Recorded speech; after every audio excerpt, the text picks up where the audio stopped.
Kosovo, Rwanda, just to kind of put everything into a perspective. So the idea is to give a very general view on what transitional justice is, with enough illustration to kind of show what the mechanisms are or what the problems with transitional justice have been through its deployment in the last 30 to 40 years. I'm going to try to share my screen. Hopefully you'll all be able to see the presentation. Let me just fix a few things over here. Right, so here we go. Right, so the first thing is to understand transitional justice as a set of different considerations, different mechanisms to deal with difficult issues about the law, about peace building, about the practice of dealing with human rights violations in processes of moving either from a dictatorship to democracy or from a situation of armed conflict to a moment of peace. So of course, as I can illustrate here through this cartoon, we have a consideration about what traditional justice is, the idea that it's swift, that it's quick, or that it's, you know, straightforward, thinking about perpetrators and think about sanctions, versus this concept of transitional justice that seems to have more complexity, more elements, more considerations, due to the fact that there are more things at stake during the process of transition. Okay, so in that sense, what we need to understand is what makes transitional justice different from our concepts of traditional justice. So in order to start, we have to think about definitions. And in terms of definitions, well, there's always a big contestation of what are the aims of transitional justice, whether transitional justice is an objective in itself or is it a goal. But considering all the processes and all the discussions that have happened academically, the point of agreement is it has to do with a range of mechanisms. It has to do with processes that are linked to the law, but also are outside of it, so they're judicial and non-judicial.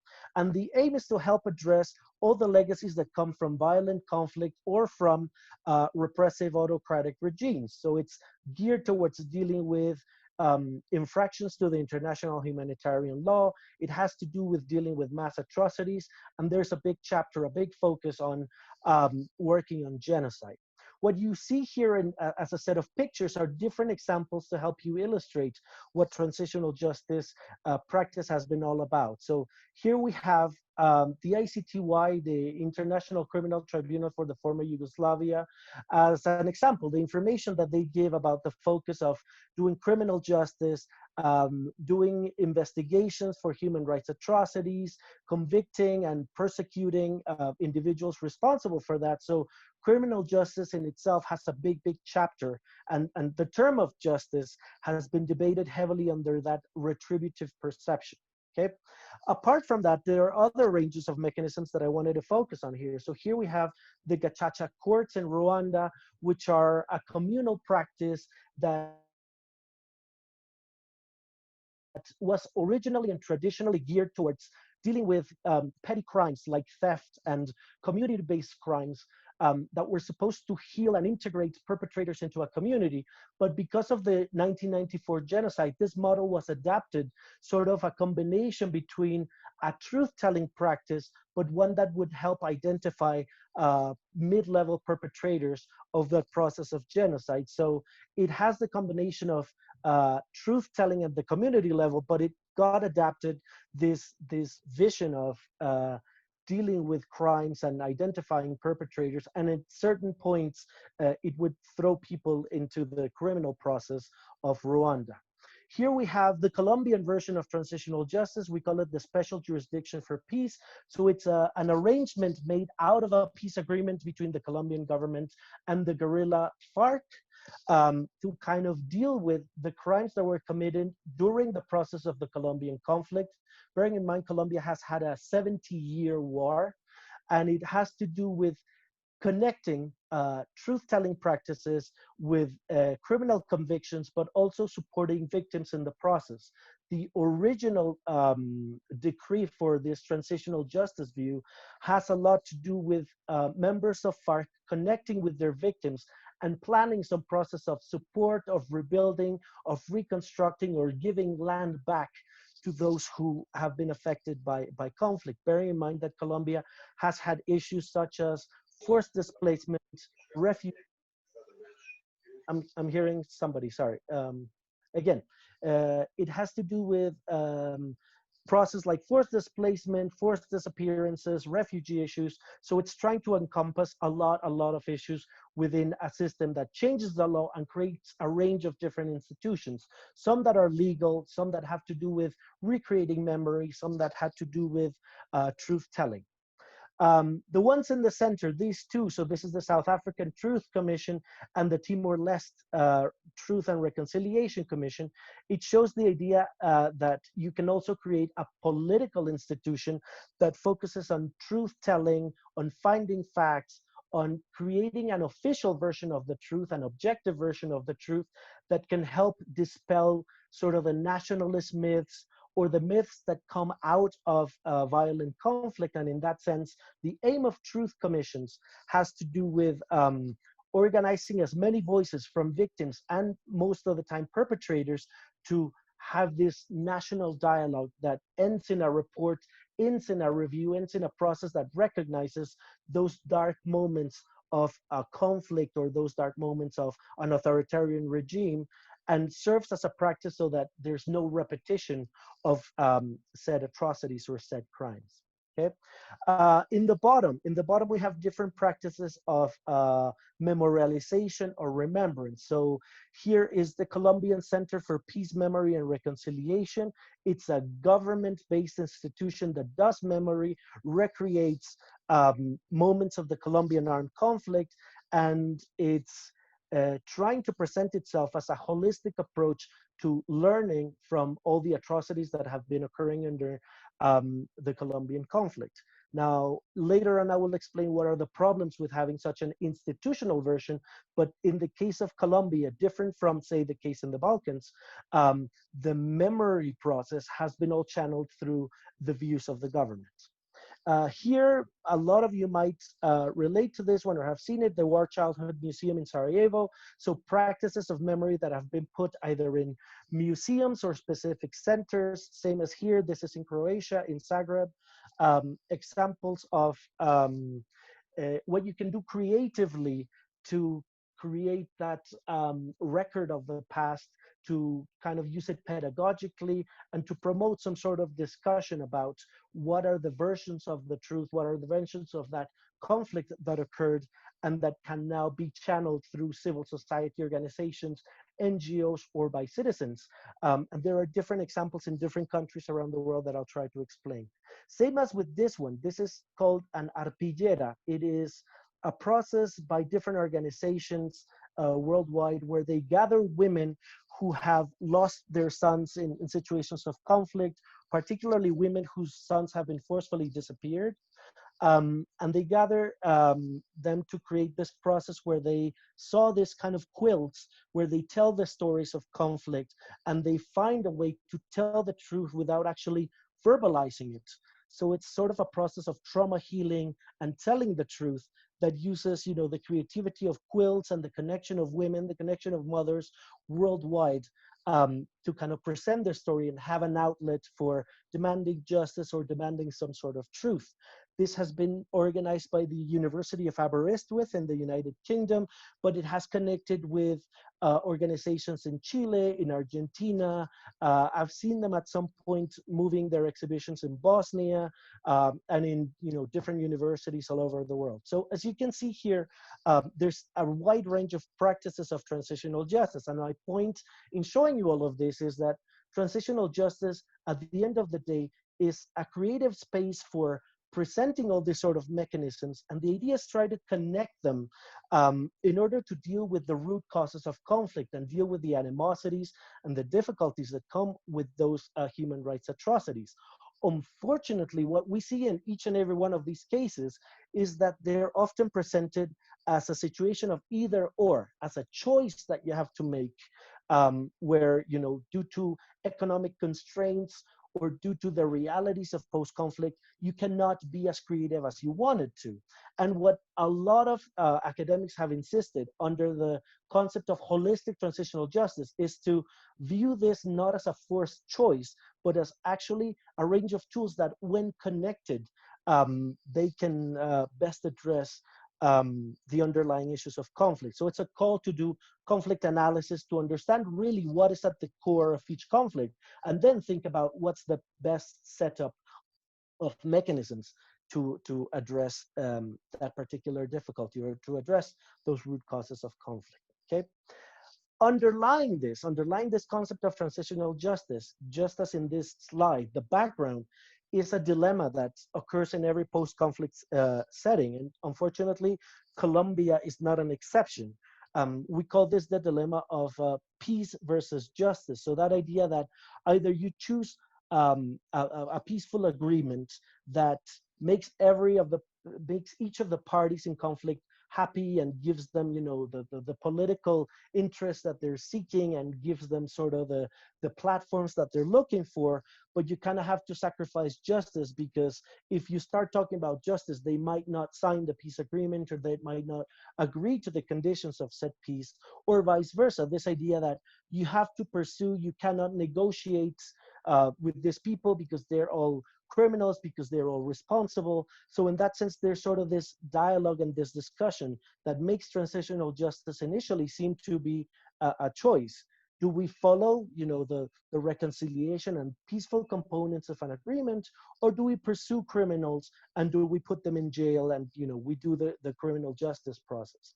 And what most academics say is, look, there are a lot of complaints based on this range of dilemmas. Sometimes it's out of the economic necessity of post-conflict countries that they cannot afford to choose as many options as they can, but also there are political interests here. In the case of Colombia, there's a rhetoric of terrorism versus a rhetoric of having an armed conflict with root causes. So for many people in Colombia, solving our war has to do with putting people in jail and persecuting them militarily, versus a set of people that say, look, the Colombian conflict has to do with inequality, unfair distribution of land, unfair distribution of resources, and we need to deal with that. So at the bottom of this lies a big dilemma of how we're understanding our conflict and what's the best way of addressing it, okay? So in that sense, what transitional justice offers is sort of this trilogy, this three values, this three core concepts that offer a multiplicity of mechanisms that can be placed on the high political level. Some people call this top-down processes, but others at the grassroots level or bottom-up processes. And the connections between both of them are what interests me in my research. So transitional justice has been structured under the concepts of truth, justice, and reconciliation, although this has been a bit contested. Like, for instance, here in Colombia in Spanish, we rather use the term truth, justice, and reparation, or reparation, justice, and reconciliation. Reparation comes as a new concept in the middle of this process. And it just goes to say that, you know, there's no agreement in how we understand transitional justice, but at least there's a philosophical debate, or what are the values underpinning this that show us, you know, what are the aims and what are the goals of transitional justice. Okay, so bear in mind, I'm going to present to you the idea of justice, truth, and reconciliation, but there are many other ways of perceiving this. Okay, so I'm going to start with justice. So here you can see in the slide this presentation. It's done by the ICTY in Sarajevo. It's presented in different museums. I saw it in the Museum of Genocide, and I think I saw it in the Srebrenica Gallery at some point. So it shows the focus on perpetrators, the focus on transitional justice should be about punishing people who are responsible for mass atrocities, for war crimes, crimes of lesser humanity. And in that sense, there's a big debate on it being retributive. It's focused on the perpetrator. It's focused on creating jurisprudence that would strengthen international humanitarian law so that these crimes won't ever happen again. But there's also a different version or a different debate that says actually transitional justice should be victim focused, and we should focus on processes of reparation, compensation, understanding the victim's needs. And in that sense, it leads to a big question, which is, who is the focus of the process of justice within transitional justice? Are we talking about victims? Are we talking about perpetrators? Whose interests should we pursue during these complex processes of transition? And in practice, well, the thing about retributive justice is it has been one of the heavily invested processes in transitional justice. There's a lot of investment in international tribunals. So you know the cases of the former Yugoslavia, the cases of the International Criminal Tribunal for Rwanda, the investment, for example, of different Western governments in creating special courts for Sierra Leone, war crime chambers. Here we have the court for the Cambodian process against the Khmer Rouge, and of course the Colombian process, which is heavily guided by this concept of retributive justice. Now, what is important here is that this is a big part of institution building. So it has to do with either rebuilding the justice sector of a country when it's completely devastated by war, as is the case of Rwanda, for example, or it has to do with, like the case of Colombia, to readapting laws to strengthening an already existing justice sector, but one that has to become more specific in how to deal with the history, the crimes, and the necessities that arise from armed conflict. So there's a big movement, and you can see from the 90s till today that process via the existence of the criminal tribunals for Yugoslavia and Rwanda. Then in 1998, the creation of the International Criminal Court through the Rome Statute, and this big process of investing in international law, in jurisprudence, in creating experts and processing war criminals to kind of send out that message that these processes of genocide need to be taken into consideration by the international community, and that these processes will lead to jurisprudence that can actually benefit other conflicts. Now, there's a lot of criticism of these processes.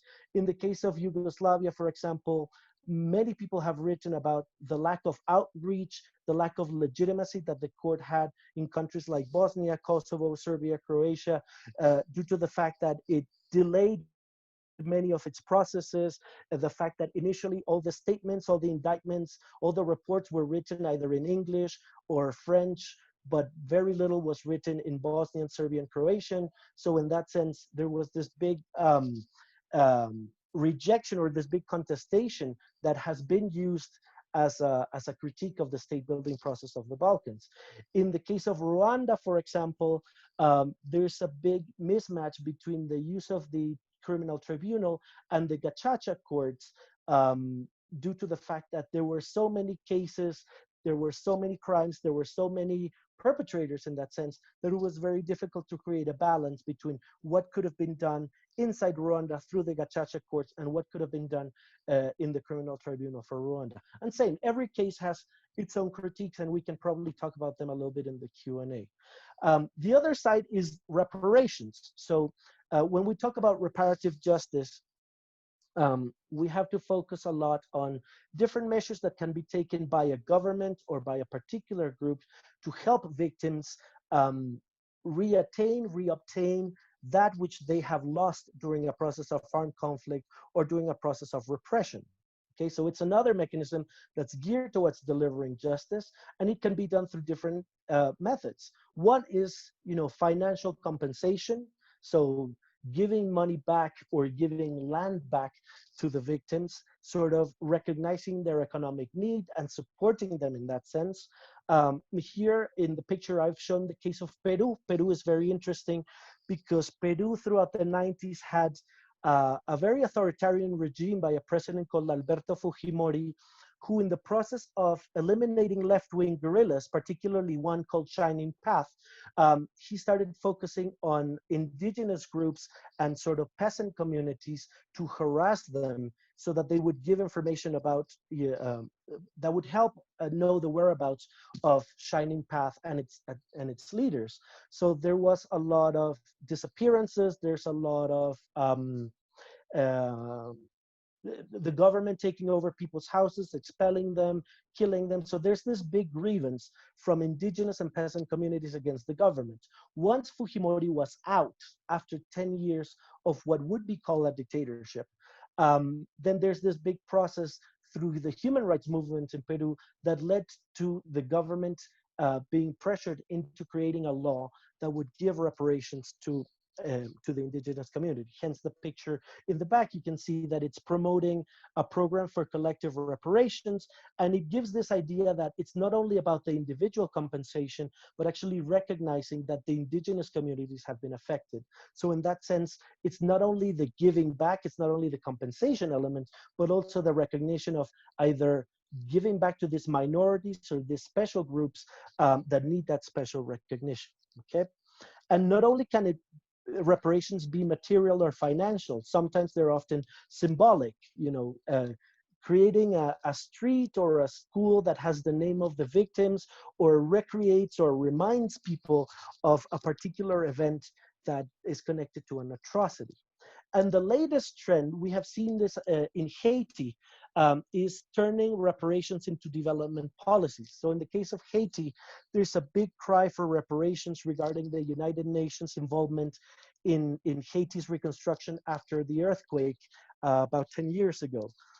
Unfortunately, the UN made serious mistakes in their dealing with Haiti, and they brought cholera to the country in the middle of the process of reconstruction and helping them deal with the aftermath of that earthquake. The process has led to the UN having to recognize the need for reparations for Haitians, and there's been a big negotiation where the most important element has been to push and to create a policy that helps the development of Haiti. So it doesn't have to do only with giving back to the communities that have suffered financially or in material terms, but actually a long-term view of reparations that turns into a development policy.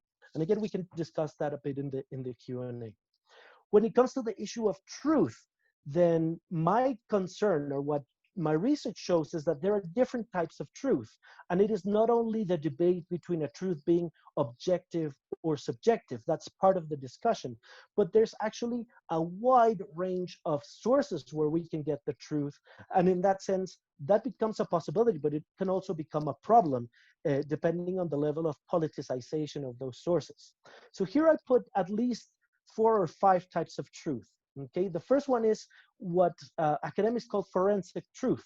So the truth that comes from processes of DNA gathering, of the processes for helping find information about missing persons. This is truth that has a scientific method behind it, and it helps deal with some of the complex questions that come straight out of a situation of conflict. The questions asked by relatives of the disappeared. What happened to my loved one? Where is he? Where is she? Can I get, some information about why he or she was targeted? And in that sense, it's a very important, vital process, and one that needs a huge investment due to the fact that these processes are highly technical, highly complex, and they demand, this scientific technical support. The other is the truth that comes out of tribunals. So we can call this judicial truth. And it's a truth that claims to be objective because it's supported on evidence, it's supported on a process that ends in a discussion of different versions of the truth, finding what the objective, what the truth is, and establishing through evidence a final outcome. So that the sentence, the decisions taken in that sentence serve at times as an example of the truth.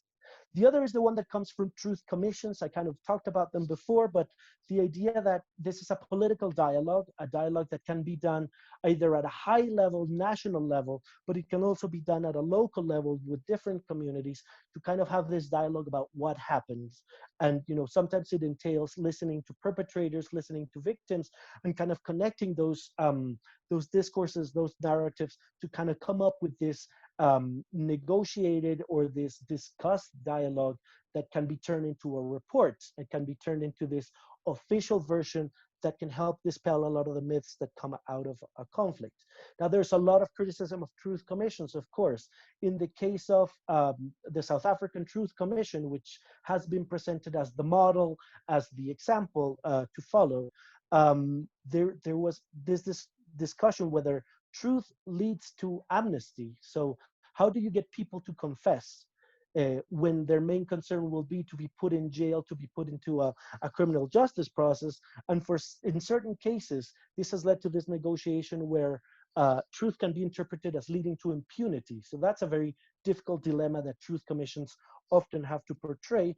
But in other cases, and this is sadly a trend in many places where truth commissions have been the mechanism, the report, which should be taken into consideration by a government and should be part of a new policy to avoid committing the crimes that are reported in said report, sometimes is often ignored or stuck in a shelf or simply not being paid attention by the new government. Okay, so the impact that the report and the narrative is supposed to have, then in practice, due to lack of political will most of the time, ends up being reduced or sometimes just completely ignored. And these two kind of pictures that I put in the bottom is to get you to think that truth-telling doesn't need to be high-level, national, high politics, very technical. It can also occur at the ground level. So different experiences of either different communities that have been divided by war, getting them at the local level to talk, to discuss, to hear each other's version of the truth of particular episodes of a war can sometimes help deal with a very complicated process that most people label as reconciliation. But this is a process that has to be done very delicately, not rushed, and has to take into consideration different members of a community. In the case of Bosnia, for example, I was able to work and discuss the work of the Center of Nonviolent Action, where they've managed to work with veterans of the Bosnian War in order to get them to create these spaces where they can freely talk about their stories of conflict and to realize that no matter what your ethnic or national identity is, that they all went through the same experience, they all went through the same process, and they can actually teach about the problems of war to younger generations. So that's one model that has always intrigued me, especially because it was really, really difficult to get veterans to talk in the early years of this project, but to psychosocial support and an ongoing engagement of this organization with the communities, they were able to get this project going. And the filmmaking picture here, so you can actually create audiovisual outputs and create films that go and do research and take the perspective of different peoples to kind of bring those unheard voices into the realm of politics in a post-conflict setting. So I had the chance to work with organizations like the Post-Conflict Research Center in Sarajevo, which they're very good at making these type of films where they tell stories of reconciliation or of people who cross the ethnic boundaries during the war to reach out to the other. And they use these movies as a way to understand the concept of reconciliation, to show a different rhetoric than what is often presented by Bosnian media, and to show that, from one ethnic group to another, you can reach out and you can connect, and it doesn't need to be as divided and, as complex, as controversial as sometimes the media portrays it to be. Okay, so it's just another example of what has been done at the grassroots level. Okay. And then again, here are just 4 examples. So the South African Truth Commission, the Gacaca courts in Rwanda, the Truth and Reconciliation Commission in Timor-Leste, and the Peace and Reconciliation Commission in Peru. So different examples, different outcomes, and different dilemmas.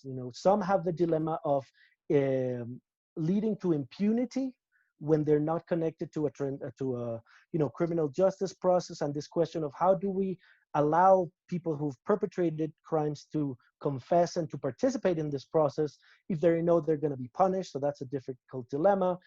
In the case of the Gacaca courts, although it comes from a very indigenous, localized spirit, this was heavily manipulated to end in results, to end in perpetrators being processed and being sent to the criminal justice system. So it kind of broke the healing and the community spirit of the Gacaca courts by having that pressure put on top of the process. With the Timor-Lestean process, it's very interesting. The Truth Commission had more impact than actually the justice process, because people believe more in dialogue and they believe in neighborhood relations above what the state can do. But this was also heavily invested by the international community, which was already criticized by its role in state building in Timor-Leste. So when it isn't completely local and isn't completely genuine, but it has this sort of international kind of pressure put on it, sometimes things don't necessarily go as planned.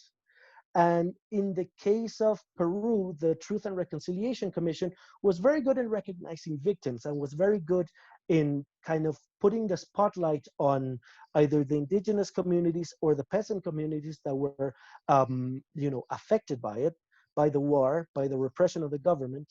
The problem is it lacked financial support. So although it created big reports and it created a lot of information, denouncing who the victims were, how much they lost, how were they affected, when it came to actually delivering, a mechanism close to reparations, the Peruvian state has always fallen short due to the fact that it has, its own economic struggles. It's a developing economy. So the element of reparation, which was the big expectation out of this commission, simply wasn't there. Okay. And the third guiding element, this concept of reconciliation, and I'm very aware of time, so I will cut it short in just 5 minutes.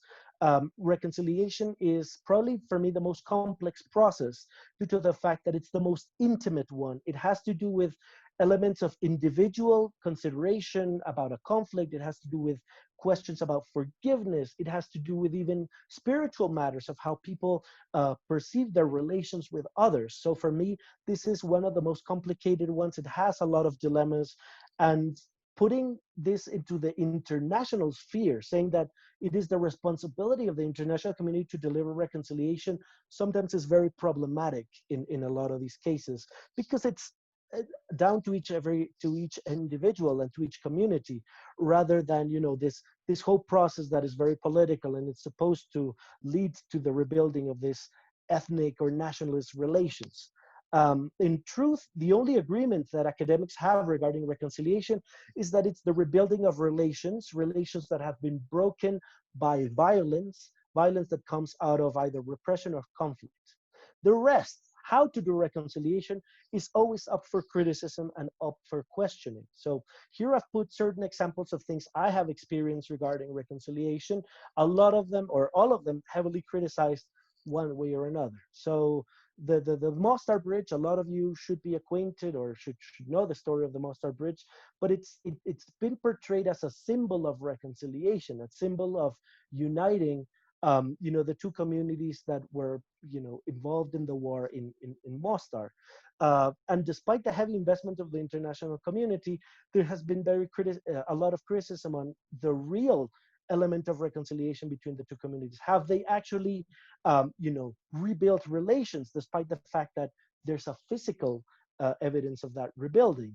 And yes, it points to, okay, economic reconstruction can be an opportunity to build reconciliation. So yes, let's build the bridge and let's get different communities to contribute in, joining the efforts for building the bridge, but that isn't all that is needed. There's more elements. There's a psychological, there's a trauma healing component, that takes a long time. Whereas, the economic reconstruction, it's usually put on pressure to be done really quickly. So there's a question here. I put the Peace Park in Mitrovica. This is in Kosovo, in the famous northern versus southern Kosovo divide. And the problem here is the bridge. This is on top of the Iba River. The bridge shows the divide between the northern Serbian community and the southern Kosovo Albanian community. And there's been a lot of efforts to kind of change the outlook of this bridge, to change the history that's full of violence and full of atrocities, and to create this peace park where it's supposed to be the meeting point of young people from one side to the other. But unfortunately, the international community has not had, a lot of, it has not been properly heard in this process, because NGOs in this area have always struggled due to the fact that the North relies on parallel structures of governance. It listens to other voices in Serbia, in Belgrade. So in that sense, it's a different dialogue other than just focusing on the rebuilding of a park and promoting cultural activities in said park. There has to be a lot of work on political awareness here, that has been, the main obstacle to really achieving this as an example of reconciliation. The highest level of reconciliation that I can think of is the Havana Agreement. So the political agreement between the Colombian government and FARC. And I put this as a picture because in my lifetime, this was almost impossible to visualize. When in the 80s, 90s, even 2000s, it was impossible to think that a Colombian president would actually shake the hands and come to an agreement with a leader of a left-wing guerrilla in the country. But due to the political process of dialogue, of understanding what the core challenges for both parts were, they were able to establish this binding agreement that serves as a national example of reconciliation. Unfortunately, this has been heavily contested, and I can answer in the Q&A the reasons for why it has been contested, but at least it's an example of the highest level of politicization and the high level politics when it comes to doing reconciliation. I'm going to stop the presentation here. I do miss a couple of things, but I'm really aware of time. I have been speaking for about 40 minutes, so I will stop here and see if there are any questions for the Q&A session. Yes, thank you very much for that. We're going to do it. I see that we've already got someone doing it, but we're going to do it where if you have a question, send us a message or send me a message using the chat feature, and then I will hand over to you to ask Luis your question. So we will start with Bettina. Should I unmute myself? Is that fine? You should be able to, yeah, you're unmuted now, so go ahead. Hello, my name's Bettina. I'm from the UK, but I'm also from Venezuela, and I'm actually doing my dissertation on transitional justice in Venezuela at the moment. So I had a question for Luis on the idea of legitimacy. So how do you go by making a process legitimate in the eyes of a public? Because with the referendum in Colombia, which I don't know if you thought was a legitimate way of getting public approval for a transitional justice process, the no vote won. And there were big arguments saying that, was it actually representative of public opinion? How do you gain legitimacy? Is it ever possible to gain legitimacy? And how do you address claims from these people that do say this process was not enough for them and their retributive needs? And how do you address that? Is it ever possible to say it? You can't just say that someone's wrong for wanting more retribution. Okay, Bettina, good question. I will answer in two ways. One, in general terms, the problem of legitimacy in transitional justice, then I'll talk a little bit about Colombia. So legitimacy is the big issue, because legitimacy has to do with, okay, who should be in charge of these processes? How does that person show authority, and how do people buy in or accept these particular processes? In the context that I have researched, where there's a big international presence, and the voice of the internationals has been much louder than the voice of local communities in transitional justice, it's very problematic. In the case of Bosnia, I interviewed a lot of people, and a lot of people said, look, the ICTY is very fancy, it's in The Hague, it doesn't affect my daily life. If you don't see its impact on your everyday life and on the everyday improvement of your life, then, as a citizen, you're not going to consider it legitimate. That's what, my experience in the Balkans says. Now, addressing Colombia, you're talking about the referendum. Now, I think it was a big mistake on behalf of the government to see that as the only option straight out of the Havana agreements. It was very rushed, and I understand it was to give a concept of national legitimacy, but Colombia was heavily polarized, and the discussion of whether we have a terrorist problem or an armed conflict was in the middle of that. And unfortunately, even similarly to Brexit, the campaigns and the publicity to that particular process was embedded in lies and fake news and all these sort of discourses that were really, really crazy. I mean, there were people saying that the Havana agreements were going to legitimize what people here call the gender problem, which is saying that everyone's going to be turned into gay, lesbian, transsexual, intersexual. It's like, where do you get these ideas from? And it was certain political parties and certain religious groups that wanted to distort that message and did that negative publicity. If you want legitimacy in the context of Colombia, the Havana Agreement had one big portal of legitimacy. It was giving victims voice, and they should have given them a bigger vote. By supporting victims' needs, you could actually connect with the citizens, because these are the citizens of the new Colombia, of the new process, that are going to be asking questions. And if they feel relieved, you can say, okay, they are giving a voice of legitimacy. But unfortunately, there was a quick change of government, as you probably have researched, and the priorities for transitional justice changed to undermining, to kind of putting a lot of financial obstacles to all the mechanisms. So of course, transitional justice, the way it was planned in Havana, it hasn't really taken off properly. It didn't have enough time. And in that sense, it's very easy to politicize it. In the case of Colombia, the new government really quickly said, look, all the members of FARC are going back into the old ranks, or they're going back to violence. They're not fulfilling transitional justice. And what people in FARC have been saying is, look, we tried, but immediately we got death threats, we got killed, our civil society leaders got persecuted. So why are we even going to do this? And it was lack of guarantees of the transitional justice process. So going back to the question, and I'm sorry I extended in so much different angles, but if you want legitimacy, in the case of Colombia, the victims groups, because it's such an extended part of the population. I mean, it's 70 years of victims. That's a lot of generations, a lot of people. If you give them, the chance of getting their land back, of getting recognized, of getting special benefits, even constitutionally, then you might start, giving this voice of legitimacy to the whole process. Thank you. The next question we've got is from Stephen. So I will let Stephen ask his question.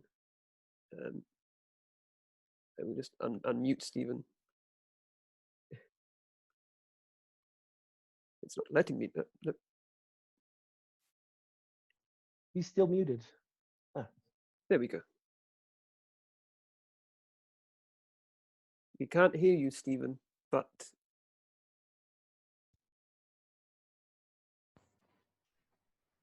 are you there? No. Yeah, can you hear me? Yeah. Okay, cool. So I'm calling from Israel, actually. Today is our Independence Day. So 80% of the country is celebrating, and 20% of the country refers to it as Nakba, the day of catastrophe. And so just from from the Israeli-Palestinian perspective, it just seems like we will never get to a single truth. And even if you could come up with a comprehensive list of all of the wrongs that have been done back and forth in the last 70 years, even if you get like a factual list, I don't see it helping people, meaning people would still be upset. No, I think that the number of people who would look at that and say, okay, you got it all, this is justice, would be much smaller than the people who would just get angry. So is there a way for transitional justice to advance peace in this regard and not hurt it? Okay, so yeah, well, tough question and a tough setting to deal with transitional justice, of course. But again, my call is for this concept of holistic transitional justice. So the point is, first understand what are the core causes of conflict, or in the case of what you're referring to, the core causes of animosities between those particular truths, and then figure out the mechanisms. The problem is that this is often tied to discussions of state building, discussions of institutional reform that have been often guided by certain sectors or certain actors within a conflict, sometimes international actors, and it doesn't give enough space to understand other realities of what are the core causes of that conflict. When we talk about truth, and I try to present very quickly certain forms of truth, but there are tons of different projects. You just have to think, what's the project that best fits, the complexity of the polarization, the complexity of the discourse, and the problem. So my call is, do a very good analysis of the conflict when you're going to implement this sort of mechanisms before you even choose a favorite. But unfortunately, what I have seen in many cases, Colombia, Bosnia, Kosovo, there's always been this pressure of doing one style, one form, sometimes even just pressuring for a one mechanism. Bear in mind that this field has one critical problem. It began with a strong voice from lawyers. It began in the 80s and 90s. It all has to be done by a criminal tribunals. What we now know is that's not the only option. But the problem is the voice of the judicial mechanism has always been the most important one. And I think you just need to kind of balance everything out, try to understand, okay, what are the triggers of conflict? What are the people that lead, that contribute to cooperation, the people that contribute to polarization in a conflict, and then kind of see, okay, what are the resources that I can gather to make the best mechanism to deal with these things. Now, bear in mind, this is an imperfect field. There is no case in transitional justice where everybody will be happy or where everybody's needs will be met.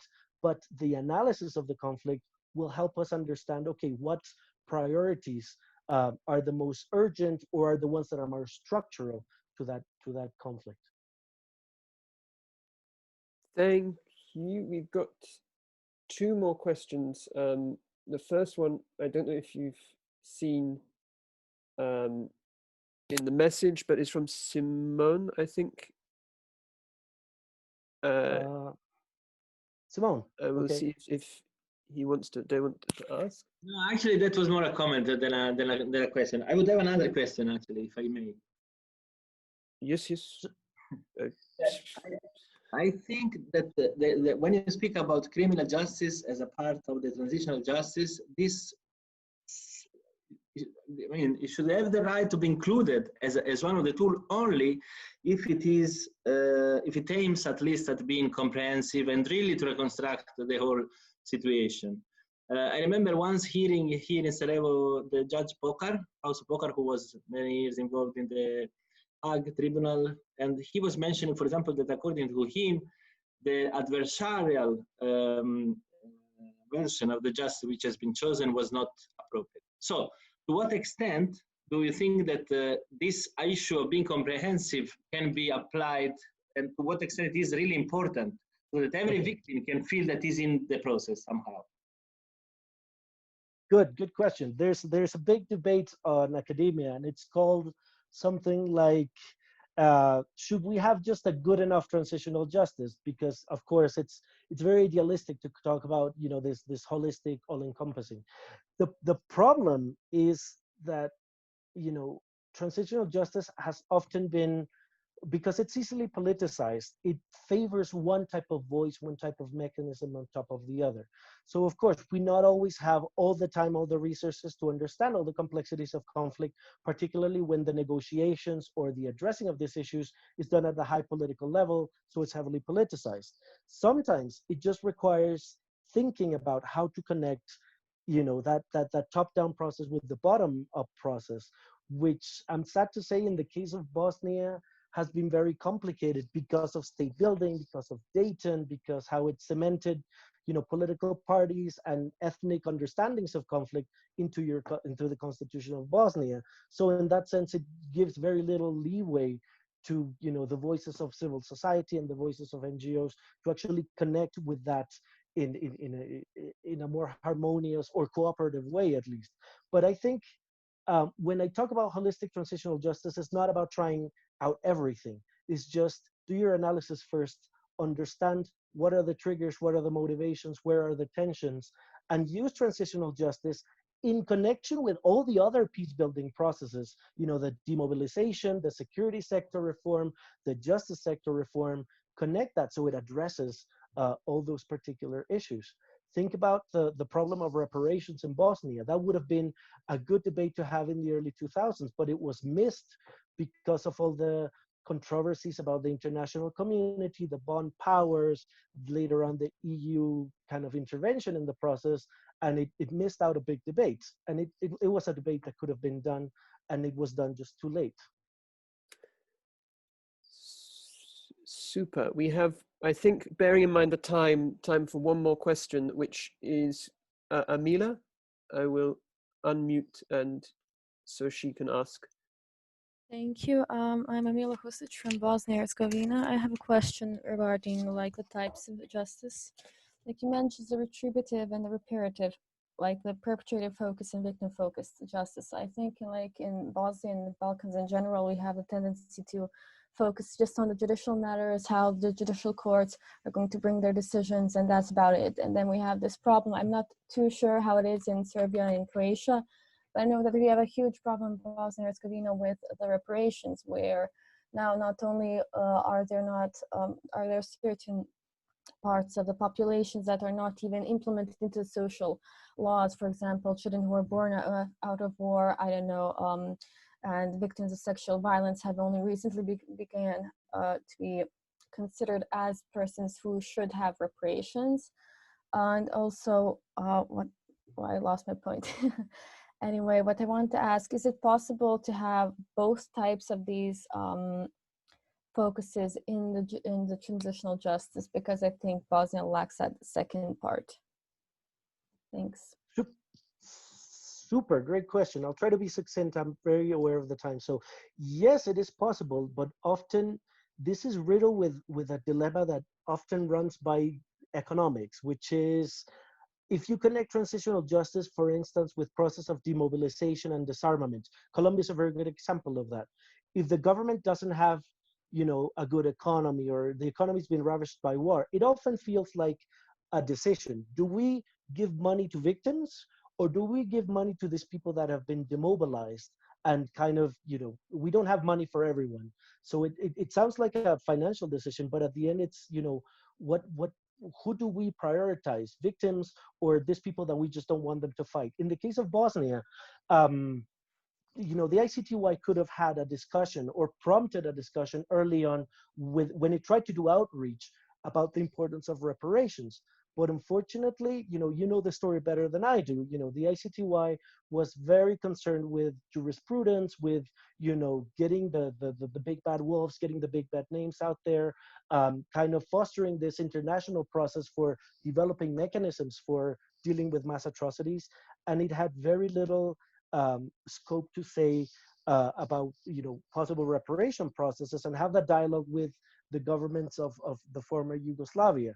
And I think also there's a state building problem there. In the case of Bosnia, Dayton cemented, the ethnicities, it created the two entities, it complexified the discourse, it gave political parties the space to maintain that nationalist ethnic rhetoric, and that takes the voice away from possible reparations of possible victims that even together could have demanded something out of the state. But because everything's compartmentalized in the nationalist ethnic rhetoric, it becomes very problematic. But yes, there are many experiences out there about processes that have reparation and that have retribution. The problem is the politicization of those discourses leads often to think about them as a choice, or do we do one or we do the other? And it doesn't really need to be that way all the time.